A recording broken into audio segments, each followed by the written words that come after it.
Yo les gars, j'espère que vous allez tous et toutes très bien aujourd'hui. Je suis très contente de vous retrouver pour une vidéo face cam. J'ai pas sorti de vidéo la semaine dernière et j'avoue que je culpabilise encore, mais bon, je me dis que c'est la vie, c'est pas grave, c'est comme ça. En fait, j'avais tourné une vidéo qui au final ne m'avait pas plu. Du coup, je me suis dit que j'avais pas envie de poster une vidéo qui ne me plaisait pas, j'avais pas envie de poster pour poster. Dimanche, du coup, j'ai dû re-upload une vidéo que j'ai déjà sortie. C'est la vidéo de l'entretien d'embauche sur Disneyland Paris. J'ai dû la re-upload parce qu'en fait, j'ai fait une énorme gaffe dans le montage. Quelqu'un est venu me prévenir de cette gaffe là, donc je pense pas que cette personne va passer par là, mais si elle passe par là, merci énormément, tu m'as sauvé la vie. Ok les gars, aujourd'hui on se retrouve pour une vidéo où je vais écouter un enregistrement vocal et y réagir. Un enregistrement vocal que j'ai fait en 2021, donc il y a un an, il y a plus d'un an même, puisque je l'ai fait en mars. C'est un truc de fou, ok? Parce qu'en fait, j'étais sur mon ordi, enfin il est vieux cet ordi, genre vraiment. C'est un ordi que j'ai depuis que j'ai 11 ans environ, donc je regardais juste les musiques que j'avais dessus et j'étais tombée sur des dingueries même. Je sais pas si je dois en parler. En troisième en fait, j'avais un délire avec ma meilleure amie, genre on se faisait des persos un peu, genre j'avais un perso rappeur et elle aussi. Et du coup on s'amusait à faire des sons et tout, et du coup j'ai mes sons que je faisais quand j'étais en troisième. Je pense que je vous les montrerai un jour quand j'aurai beaucoup moins honte, mais parce que ça remonte à quand même il y a 4 ans je crois. Là j'ai 19 ans, ouais ça fait 4-5 ans où j'en étais. Ouais, donc l'enregistrement vocal, je vous avoue que je l'ai un peu écouté parce que du coup j'étais tombée dessus. Après je vais pas dire des dingueries de fou, hein, c'est juste je parlais niveau plan de l'an personnel parce que je n'étais pas bien, j'arrivais pas à respecter ma parole. Comme je vous l'ai dit dans de précédentes vidéos, avant j'ai vraiment tenté 10 000 fois de faire des pactes et j'ai jamais réussi. Petite précision, je parle bizarrement, je sais pas, je parle comme si je parlais au Premier ministre. Peut-être que vous allez trouver que je parle normalement, mais en fait cet enregistrement vocal il était pour moi. Après peut-être que je voulais essayer de m'entraîner oralement aussi à bien parler parce que je sais toujours pas parler français. Donc voilà, on va commencer tout de suite. J'ai l'ordinateur juste à côté de moi et peut-être que je vais me taper une giga honte. C'est parti, on commence. Je pense qu'en vrai ce serait vraiment pas bête de me faire un contrat pour me dire tout simplement je dois respecter des engagements pour moi-même, pour mon bien-être, parce que là je fais vraiment tout l'inverse, je procrastine toujours, je dis mais non je le ferai plus tard, puis je commence à avoir une charge mentale assez lourde étant donné qu'il se passe pas mal de choses ces temps-ci. Ah oui, ok. Oui, donc je l'ai déjà dit dans 2000 vidéos, 2021 est la pire année de toute ma vie entière, vraiment, je pèse mes mots et je dis pas ça pour rigoler, parce que là on dirait que je suis vraiment Putain! On dirait que je suis vraiment très sarcastique alors que pas du tout, genre vraiment c'était la pire année de ma vie. Et bref, du coup il se passait plein de trucs de merde tout le long de l'année, vraiment éparpillé par-ci par-là. Du coup j'étais en mode ouais, moi je veux devenir la meilleure version de moi-même et j'y arrive même pas et genre ça me casse les couilles parce qu'il se passe plein de trucs de merde et bref, voilà. Bien-être, mental, physique, il faudrait aussi que je mange mieux. Je me lève tôt comme avant parce que j'aime vraiment ça.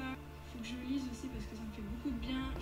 Par contre, je suis trop fière de moi parce que, en fait, du coup, quand je réentends tout ça, je sais que ces choses-là, je travaille sur moi pour arriver à entretenir ces habitudes, comme aussi le fait de bien manger. J'ai tout récemment commencé, ça fait peut-être 3 semaines maintenant, je crois, que je mange bien. Et les amis, ça c'est un putain d'exploit parce que je suis une grosse addict à la nourriture. C'est une très belle évolution en fait, je mange beaucoup tout au long de la journée et sauf que du coup j'avais pas de trucs healthy, du coup ce qui faisait que je bouffais beaucoup de trucs mais des conneries quoi, du coup c'était pas bon pour ma santé et forcément je vais être en meilleure santé, je vais pouvoir avoir de l'énergie quoi tu vois. Très récemment en fait j'ai pas supprimé genre des conneries tu vois, genre j'ai des céréales tu vois genre par-ci par-là mais généralement je me fais du blanc de poulet, je me fais des toasts à l'avocat, je mange du taboulé, alors c'est dégueulasse mais bon je me dis vas-y c'est bon pour ma santé, des carottes râpées, enfin un peu tout ce qui est bon quoi pour la santé.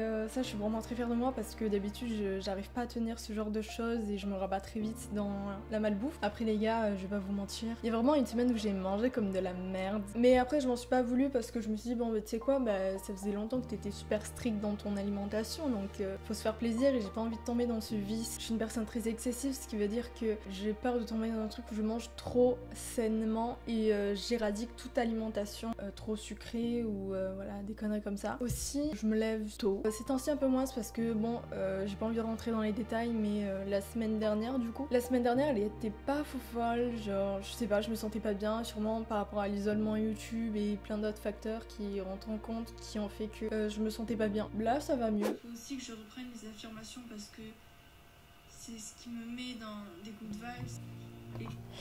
Ah ouais, avant je faisais des affirmations positives et ça me faisait beaucoup de bien parce que j'avais l'impression que ça reprogrammait vraiment mon subconscient et après je me sentais beaucoup plus de bonne humeur. Donc ça c'est vrai que peut-être que je devrais le refaire parce que ça m'est totalement sorti de la tête quoi depuis le temps. L'écriture aussi ça peut me faire du bien, je sais pas trop comment m'y prendre pour l'instant. J'ai testé l'écriture aussi les amis. L'écriture, ce que je fais, en fait je le fais pas forcément tous les jours parce que je le fais quand j'en sens le besoin. En fait moi j'utilise ça pour être claire avec mes pensées et écrire mes pensées noir sur blanc comme on dit pour identifier ce qui va pas et identifier ce que je veux aussi. Je vous avoue que ça m'aidait beaucoup à savoir ce qui allait pas. C'est très bien, voilà, je le recommande à tout le monde. En fait, il faut juste que je sois le changement que je veux voir dans le monde. Il faut que je sois la personne avec qui j'aimerais être meilleure amie. Mais non mais ça c'est vrai, par contre ça peut paraître très cucu là ce que je viens de dire, que en fait il faut qu'on se traite comme on traiterait genre son meilleur pote ou voilà quelqu'un qui est important pour nous, parce que je trouve qu'on est les pires avec nous-mêmes et personnellement je suis aussi la pire avec moi-même. Mais des fois j'essaie d'être gentille avec moi-même mais c'est compliqué, je suis très stricte. En fait je vous explique ça, je crois que j'en ai pas parlé, mais comme il y a ce truc où je fais rien, voilà, aux yeux de l'État, de tout ce que vous voulez, je suis pas au chômage, je fais pas d'études, je travaille pas, je fais rien en gros, genre j'existe pas. Il y a ce truc où dans ma tête je me dis que je dois absolument charbonner YouTube, TikTok, genre toutes les plateformes que vous voulez, genre même je pense à me mettre sur Twitch, mais genre je le fais vraiment parce que j'en ai envie, tu vois, genre je me force pas. Mais je veux dire les moments où je suis vraiment épuisée mentalement, où j'en ai marre d'avoir la tête dans YouTube, je vais parfois me forcer à faire des TikTok ou des trucs comme ça, enfin je sais pas comment dire. En fait c'est pas le forcer, c'est pas du tout le mot approprié parce que je peux pas me forcer à faire un script parce que j'aurais pas d'idée, tu vois, genre quand je fais les scripts de mes vidéos par exemple, je le fais toujours au feeling, je peux pas me forcer et me dire là tu fais un script, je sais pas comment vous expliquer. Et pareil pour les vidéos face cam, je me force pas parce que j'aime vraiment faire ça et ça me fait du bien parce que j'ai l'impression que YouTube c'est pour moi un exutoire où je peux tout dire, c'est un peu genre mon petit journal de bord. Enfin bref voilà, il y a cette culpabilité qui fait que j'ai du mal à prendre du repos on va dire et je veux toujours faire plus et ça c'est quelque chose qui peut mener vers un truc pas très bon, mais je suis comme ça malheureusement et j'ai du mal à réguler ça. J'ai toujours envie en fait d'enchaîner projet sur projet, enfin projet entre guillemets parce que je fais pas d'énormes trucs genre comme les plus gros youtubeurs peuvent le faire, mais j'ai toujours envie de faire de nouvelles choses, de me renouveler, de tester de nouvelles choses et j'ai du mal à m'arrêter, je sais pas du tout m'arrêter d'ailleurs, genre vraiment qu'est-ce que j'ai fait ce temps-ci?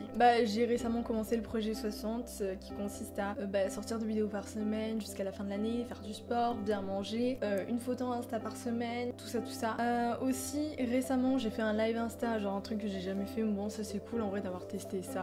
Voilà. Et aussi récemment j'ai créé un abonnement sur ma chaîne ASMR pour que les abonnés puissent accéder à des avantages en payant des abonnements. J'ai vraiment essayé de faire en sorte que ce soit rentable. J'ai pas envie de, tu vois, genre de voler l'argent aux gens genre qui payent une somme astronomique pour rien du tout. Donc voilà, aussi récemment j'ai fait ça, mais ça je l'ai fait en l'espace de 2 semaines peut-être. En fait chaque semaine j'ai tout le temps envie de faire de nouvelles choses. Je pense que c'est aussi ma personnalité qui est un peu touche à tout. J'aime bien tester de nouvelles choses, tester de nouvelles expériences pour voir qu'est-ce que j'aime, qu'est-ce que j'aime pas. Aussi d'ailleurs il y a quelque chose que j'ai remarqué, enfin là il est encore temps tu vois parce que j'ai pas beaucoup d'abonnés, mais je suis dans un truc où même sur YouTube j'ai envie de tester plein de nouvelles choses sur ma chaîne principale. J'aimerais bien aussi m'éparpiller un peu plus sur le divertissement que sur le développement personnel, ou peut-être lier les deux, mais j'aimerais pas être tu vois genre à 100% oui je vais réussir nanana. J'aimerais aussi genre proposer genre du contenu détente, genre de divertissement pour faire oublier les tracas du quotidien, parce que à cette époque là où j'ai fait ce vocal, je bannissais totalement le divertissement. Je dis oui mais ça sert à rien de se se divertir et tout, nanana, ça va juste m'empêcher d'atteindre mes objectifs. Et j'avoue, de temps en temps, je le pense encore, mais ça dépend à quelle dose je me divertis, tu vois. Genre si je me divertis trop et qu'à côté je crée pas de contenu, bah là ok ça va pas parce que la balance elle est pas du tout équilibrée. Je me suis rendu compte surtout dans les moments où ça allait pas que le divertissement, bah par exemple les plus gros events, genre tu vois par exemple Amine, il a fait un match de football avec plein de youtubeurs et tout. Squeezie il a fait GP Explorer et ça c'est vraiment du pur divertissement genre incroyable. Après moi j'aime bien le divertissement basique. J'aime tous les types de divertissement sur YouTube. Mais voilà, je trouve qu'en fait le divertissement a sa place comparé à ce que je pensais avant parce que ça aide moralement en fait. T'es tellement dans la vidéo de la personne que t'oublies tes problèmes. Et ça je trouve ça incroyable parce que moi je sais que le métier que je veux faire c'est créer du bonheur. C'est très cucu. Non mais c'est la vérité, j'ai vraiment envie de donner du bonheur aux gens. Tu vois juste que je reçois un message du genre bah franchement ça allait pas et j'ai vu ta vidéo et franchement ça m'a trop aidé à aller mieux. Genre ce genre de truc c'est voilà c'est mon goal en fait. D'aider les gens d'une manière ou d'une autre. Pas forcément genre faire des vidéos d'élan personnel en mode tu dois être productif et tout H24 et tout parce que ça les gars c'est pas forcément bon d'être productif H24 parce que du coup ça peut te mener à la peine aussi donc faut toujours trouver un équilibre. Je suis pas la reine de l'équilibre donc je suis pas la reine pour donner des conseils. Je me suis beaucoup éparpillée là, waouh. Je suis désolée les gars, hein. Là vraiment j'ai fait mon discours. On reprend l'enregistrement vocal et je suis désolée. Parce que je suis un peu dans une phase où je stagne un peu. Et j'aime pas du tout cette phase parce que j'ai envie d'avancer, j'ai envie d'évoluer, j'ai envie de devenir une meilleure version de moi-même, même si je sais que ça se fait pas comme ça, mais aussi j'ai envie de me débarrasser de mon anxiété parce que j'en peux plus de mon anxiété, elle me pèse. Quand je sors, je suis pas forcément bien, j'appréhende, enfin je suis pas bien parce que j'appréhende, parce que j'ai visualisé une mauvaise situation. J'essaye de changer, de pas penser à ce qui va se passer si je vais sortir, parce que j'ai le droit d'aller bien, je le mérite. Ok, on va rentrer dans les trucs un peu bressons du coup puisqu'on écoute ce vocal. Alors oui, avant j'étais encore plus anxieuse que maintenant, c'est-à-dire que avant ce qui se passait c'est que avant de sortir quelque part, par exemple si je sortais avec des potes ou peu importe quand il y avait une sortie de prévue, j'étais pas bien parce que j'ai appréhendé la sortie parce que je me disais que j'allais pas être bien et je mettais toutes ces idées là dans ma tête. Et ce qui faisait que bah au final j'étais vraiment pas bien tellement j'ai pensé, tellement j'étais obsédée par ça. Et ça me gâchait la vie premier degré. Chaque sortie pratiquement c'était un enfer pour moi. Parce que je tapais des crises d'angoisse, genre j'avais des maux de ventre, j'étais pas bien quoi, vraiment. Du coup j'avais l'impression que genre inconsciemment genre je me disais que je méritais pas d'être heureuse parce que je trouvais pas ça normal d'aller bien quand je sortais. Et ça c'est très grave d'en arriver à ce point-là, de se dire que c'est pas normal. Plusieurs fois, genre quand j'étais sortie, que ça s'était bien passé, j'étais trop contente. Mais à chaque fois, je me disais, non, c'est bizarre. Pourquoi je me sentais bien? Qu'est-ce qui va se passer? Il va se passer un truc qui va faire que ça va être pire et je vais me sentir encore plus mal. En fait, j'avais peur de ça, je pense, d'être heureuse et pour au final, genre qu'il y ait une chute et que ça me fasse trop mal. Du coup, je pense que au final, peut-être que je me plaisais dans cette douleur, bah dans le sens où du coup, bah je savais ce qui allait se passer. Je sais pas, mais j'avais l'impression que je m'autorisais pas d'être heureuse en faisant ça. Bah ouais, parce que je me faisais du mal, genre t'imagines, genre tu prévois une sortie, normalement c'est censé être cool quoi, tu vois, et moi non. Moi je me dis non, je vais pas être bien, qu'est-ce qui va se passer, je vais tout gâcher. Voilà, j'avais tout le temps peur de tout gâcher aussi dans les sorties. Enfin bref. C'est ok d'aller bien si je sors, je suis pas obligée d'être tout le temps mal. Si je sors, j'ai le droit d'aller bien, j'ai le droit d'être heureuse, j'ai le droit que tout se passe bien et non l'inverse. C'est pas bizarre s'il se passe quelque chose de pas bien. C'est ce que je vous ai dit. J'arrête de me dire ça à un moment parce que sinon, bonjour le pessimisme. Donc j'essaie de faire au mieux pour... Par contre, est-ce que j'ai vraiment dit genre bonjour le pessimisme? Non mais je suis désolée mais j'ai vraiment dit ça. Je sais pas pour qui, genre quel personnage j'ai essayé d'incarner mais bonjour le pessimisme. Bref, je sais pas pourquoi j'ai bloqué sur ça, désolée. Changer ma façon de voir, j'essaie de voir ça comme un entraînement. Puis après, en vrai, quand je sors mais que c'est pas prévu, là c'est beaucoup plus facile d'aller bien parce que je le savais pas et je pars sur l'instant. Du coup, j'ai pas le temps de me prévoir des scénarios de catastrophe, etc. Par exemple, demain, j'ai un rendez-vous. Ah ouais, ok. Quand j'avais des rendez-vous genre médicaux chez l'ophtalmo, là j'avais rendez-vous chez l'ophtalmo le lendemain, je crois que je me souviens d'ailleurs, je stressais de fou, genre j'avais grave mal au ventre, genre en fait surtout c'était les matins que je stressais, genre quand il y avait des rendez-vous. Encore quand c'était l'après-midi ça allait mieux, mais je sais pas pourquoi, j'avais un truc avec le matin. Et là je venais de faire ma phobie scolaire, donc là j'étais déscolarisée, j'étais au CNED, donc je pense qu'il y avait aussi peut-être ce côté où j'avais peur d'avoir des rendez-vous le matin, peut-être parce que ça me faisait penser au lycée. Ça peut paraître bête, mais je pense que c'est ça. Hein. Mais j'ai envie d'effacer cette voix dans ma tête qui me dit à chaque fois que je sors, mon Dieu, s'il faut, je vais pas bien, s'il faut, ça va mal se passer et tout, faut que j'arrête ça. C'est un poison pour tout le monde aussi parce que j'ai pas envie que ça impacte mes proches, j'ai pas envie que ça modifie les plans, les choses que j'ai prévues. En plus, j'ai envie de voyager, j'ai envie de partir à Dubaï. Quoi? Non mais j'ai envie de partir à Dubaï, mais la blague. Non mais genre moi j'ai envie de partir à Dubaï. Oh là là, non mais je sais même pas si je le mettrai dans la vidéo tellement j'ai honte. J'avais envie de partir à Dubaï parce que j'étais curieuse de voir comment c'était là-bas. J'avais l'impression que c'était un autre monde. Bref, mais Dubaï, mes phobies. En plus j'ai vu tellement de trucs où genre c'était la merde, les ouvriers et tout, genre ils sont bloqués là-bas. Bref, Dubaï c'est une horreur, n'allez jamais à Dubaï. Là c'était... j'ai honte de moi, genre vraiment. Je vais essayer de voir si on en a pas d'autres. Je vais me faire une promesse enregistrée cette fois-ci parce que j'ai du mal à tenir les promesses envers moi-même. Non mais vraiment, j'en étais venue à me faire une promesse genre en enregistrement vocal tellement t'avais pas confiance en moi. Cette promesse, je l'ai jamais respectée d'ailleurs, je sais même plus ce que c'est. C'est triste, oui. Donc, je me fais la promesse. Je me promets maintenant, à chaque fois que je fais des engagements pour moi, je les respecte. Je suis obligée de les respecter. Je répète. Non mais c'est bon, on a compris. Ouais bah en fait, attends, on finit, je me suis auto-coupée la parole.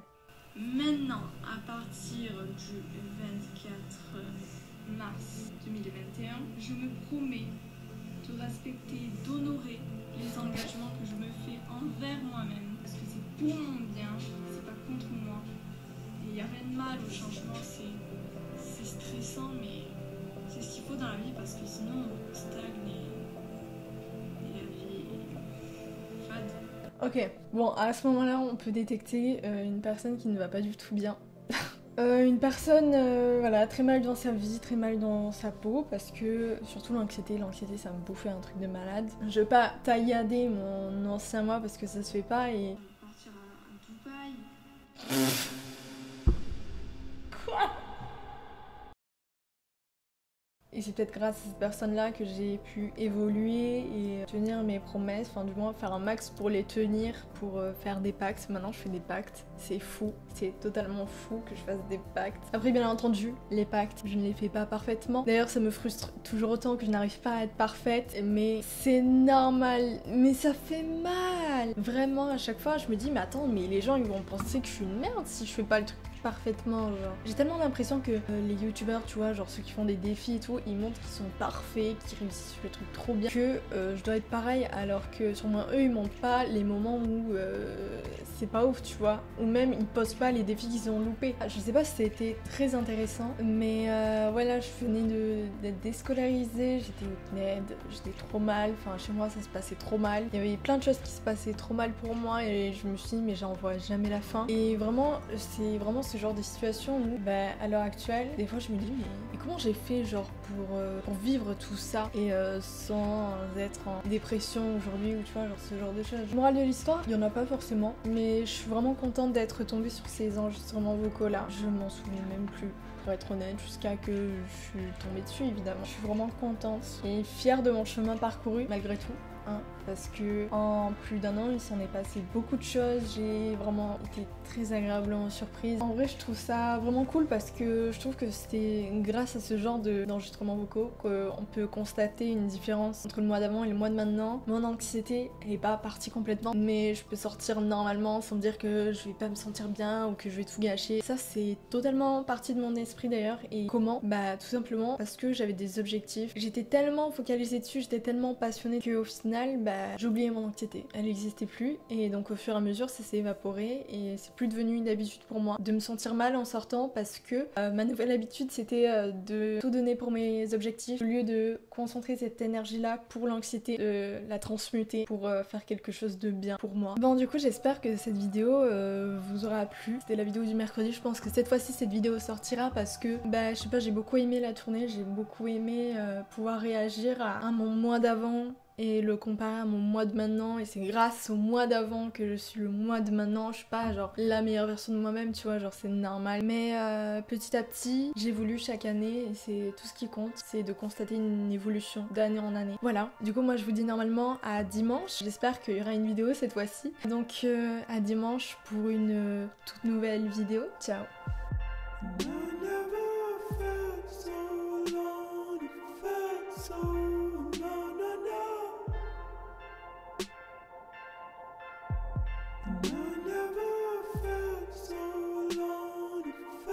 So